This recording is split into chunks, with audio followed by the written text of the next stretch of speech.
আজকের ভিডিওতে আমরা জানব 2009 সালে ভারতের একটি ছোট গ্রামে ঘটে যাওয়া এক মর্মান্তিক এবং অপরাধমূলক ঘটনার বিস্তারিত। একজন সুন্দরী তরুণী যাকে জোর করে বিয়ে দেওয়া হয় এক ধনী কিন্তু নিষ্ঠুর পরিবারে।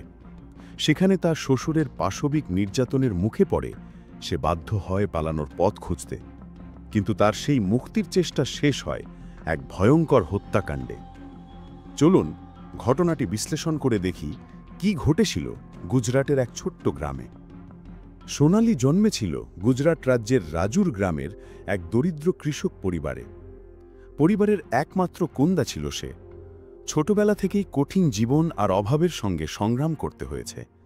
পরিবার তার পড়াশোনার খরচ বহন করতে না পারায় মাধ্যমিকের পরই স্কুল ছাড়তে হয় তাকে এবং কৃষিকাজে বাবা মাকে সাহায্য করতে হয়। কঠোর পরিশ্রমে সে ধৈর্য আর সহনশীলতা অর্জন করলেও শহরের মেয়েদের মতো তার জীবনে কোনো উন্নয়নের সুযোগ ছিল না। তবুও সোনালি ছিল গ্রামের সবার চোখের মণি। তার স্বাস্থ্যবান গাঢ় ত্বক, বড় বড় চোখ আর ঘন কালো চুল তাকে আকর্ষণীয় করে তুলেছিল। কিশোর বয়সেই গ্রামের অনেক যুবক তার প্রতি আগ্রহ দেখাতে শুরু করে, কিন্তু সোনালি বরাবরই সংযত, শান্ত স্বভাবের ছিল। ভালোবাসা বা সম্পর্কের প্রতি তেমন আগ্রহ ছিল না তার। তবে একজন ছিল যে সোনালির হৃদয়ে জায়গা করে নিয়েছিল। তার নাম ওমর। ওমর ছিল তারই গ্রামের এক দরিদ্র যুবক, বয়স 25। কঠোর পরিশ্রমী এবং সৎ। সোনালি আর ওমরের সম্পর্ক গড়ে ওঠে ধীরে ধীরে। মাঠে কাজ করার সময় বা হাটে জিনিস বিক্রি করতে গিয়ে দেখা হতো তাদের। তাদের ভালোবাসা ছিল নিঃশব্দ কিন্তু গভীর। তারা একে অপরের দুঃখ কষ্ট বুঝতে পারত, ভাগ করে নিত অপূর্ণ স্বপ্ন। কিন্তু দারিদ্র্য আর সামাজিক চাপে সেই প্রেম বেশি দিন টেকেনি। সোনালির পরিবার সবসময় অভাবের মধ্যেই চলত। তাদের জন্য বিয়ে শুধু ভালোবাসার ব্যাপার ছিল না, এটি ছিল আর্থিক উন্নতির হাতিয়ার। একসময় তারা সিদ্ধান্ত নেয় মেয়েকে ধনী পরিবারে বিয়ে দেওয়াই একমাত্র উপায়। মাত্র 23 বছর বয়সে সোনালিকে বিয়ে দেওয়ার সিদ্ধান্ত নেয় পরিবার। বর ছিল শচীন নামের এক যুবক, বয়স মাত্র 20। যদিও পরিবারটি ছিল ধনী, শচীন ছিল মানসিকভাবে দুর্বল এবং বুদ্ধিতে অক্ষম। তবুও পাত্রপক্ষ যে বিশাল যৌতুক আর প্রতিশ্রুতি দিয়েছিল তা সোনালির দরিদ্র পরিবার ফিরিয়ে দিতে পারেনি। তাদের চোখে পরিবারের ভবিষ্যৎ বেশি গুরুত্বপূর্ণ ছিল মেয়ের ভালোবাসার চেয়ে। সোনালি তখন কান্নায় ভেঙে পড়ে। ওমরের জন্য তার ভালোবাসা, সব স্মৃতি, সব যেন এক নিমিষে মুছে যেতে থাকে। বিবাহের আগের রাত ঘুম আসে না সোনালির। সে চুপি চুপি ঘর থেকে বেরিয়ে পড়ে ওমরের সঙ্গে শেষবারের মতো দেখা করতে। সেই গ্রামের চেনা পথ যেখানে একসময় তারা একসাথে তারা দেখত। সেই মাঠে দাঁড়িয়েছিল ওমর। তারা কিছু বলেনি, কারণ দুজনের হৃদয়ে সব জানত। তারা একে অপরকে জড়িয়ে ধরে। সেই জড়িয়ে ধরা ছিল না কিশোর প্রেমিক প্রেমিকার, বরং ছিল বেদনার, চিরবিচ্ছেদের। সেই রাতে সোনালি আর ওমর তাদের দেহ আর আত্মাকে এক করে দেয় জীবনের শেষবার নিজেদের ভালোবাসাকে একবার অনুভব করার জন্যে। ভোর হলে সোনালির সামনে ছিল এক নিষ্ঠুর ভবিষ্যৎ, এক ভালোবাসাহীন বিবাহ, এক অক্ষম স্বামীর সঙ্গে জীবন। বিয়ের দিন ওমর চুপচাপ এসে দাঁড়ায় বিদায় জানাতে। দুজনেই কিছু বলেনি, শুধু তাকিয়ে থেকেছে, আর চোখের কোণে ছিল জমা অবর্ণনীয় কষ্ট।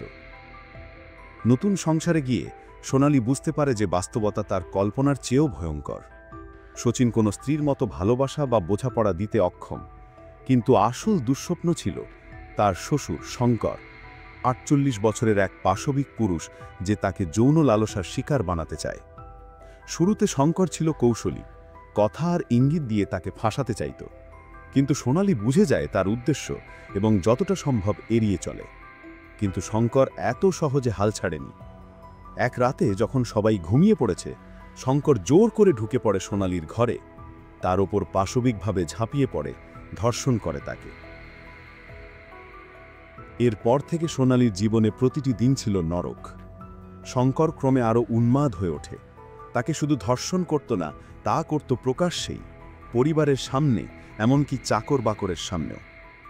শঙ্করের স্ত্রী দীপা, যিনি নিজেও বহুদিন ধরে নির্যাতনের শিকার, সব কিছু জানলেও চুপ করে থাকেন।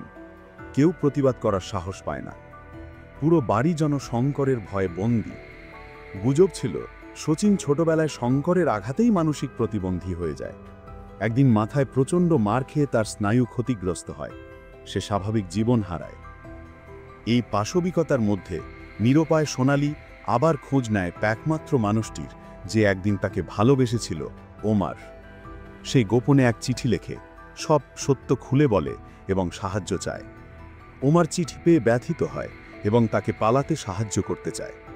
এক রাতে তারা একসাথে পালিয়ে যায়, কিন্তু শঙ্কর তার টের পেয়ে সোনালীর পিতামাতার কাছে যৌতুক ফিরিয়ে দিতে চাপ দেয়, হুমকি দেয়। বাধ্য হয়ে নিজের পরিবারকে রক্ষা করতে সোনালী আবার ফিরে আসে সেই নরক বাড়িতে। সোনালী যখন আবার শ্বশুর বাড়িতে ফিরে আসে, শঙ্কর হয়ে ওঠে আরও নিষ্ঠুর, আরও হিংস্র। সে এখন সোনালীকে আর স্ত্রী বধূ নয়, এক টুকরো মাংসের মতো ব্যবহার করতে থাকে। একজন নারী নয়, বরং তার লালসা মেটানোর এক যন্ত্র। প্রতিদিন তাকে অপমানজনক কাজ করানো হতো, বিশ্রামহীন খাটুনি, দাসীর মতো জীবন।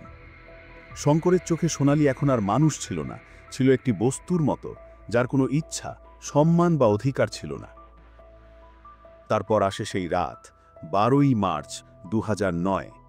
এই নির্যাতনের অসহনীয় দিনগুলোর পর সোনালী সিদ্ধান্ত নেয়, এই রাত হয় তার মুক্তির রাত, নয়তো সব শেষ। সেই রাতে যখন সবাই ঘুমিয়ে পড়েছে, ওমার চুপিসারে পেছনের দরজা দিয়ে বাড়িতে ঢোকে। সে লুকিয়ে পড়ে এক কোণে, আর সোনালী রান্নাঘরে পালানোর প্রস্তুতি নিচ্ছিল। ঠিক সেই সময় সেখানে হাজির হয় শঙ্কর। তার মুখে ছিল সেই চেনা নোংরা হাসি। সে আবারও চায় সোনালীকে ভোগ করতে, ঠিক রান্নাঘরের মাঝখানে, রাত্রি নির্জনতায়। কিন্তু এবার সোনালী একা ছিল না। ওমার, যিনি গোপনে সবকিছু দেখছিলেন আর নিজেকে সামলাতে পারেননি, তিনি তীব্র রাগ আর ঘৃণায় একটি কাঠের লাঠি তুলে শঙ্করের মাথায় আঘাত করেন। একটি প্রচণ্ড আঘাত, সরাসরি মাথায়। শঙ্কর মাটিতে লুটিয়ে পড়ে, রক্তে ভেসে যায় মেঝে। এক নিমিষে নিস্তেজ হয়ে যায় তার দেহ। শঙ্কর সেখানেই মারা যান। সোনালী আর ওমার আতঙ্কিত। তারা জানে এই মুহূর্ত থেকে তাদের সামনে আর কোনো রাস্তা নেই, তারা খুনি হয়ে গেছে। দ্রুত তারা পালিয়ে যায়, নতুন জীবনের খোঁজে, আইন আর সমাজের চোখ এড়িয়ে।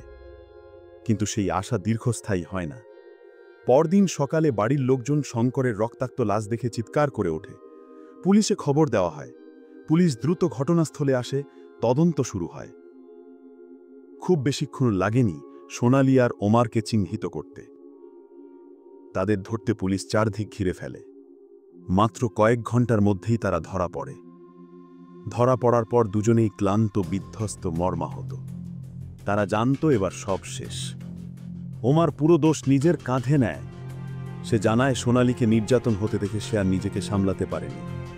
কিন্তু পুলিশ বুঝতে পারে এটি সাধারণ হত্যা নয়, এটি একটি দীর্ঘ সময় ধরে চলা পৈশাচিক নির্যাতনের পরিণতি। সোনালীকে জিজ্ঞাসাবাদে সে সব খুলে বলে।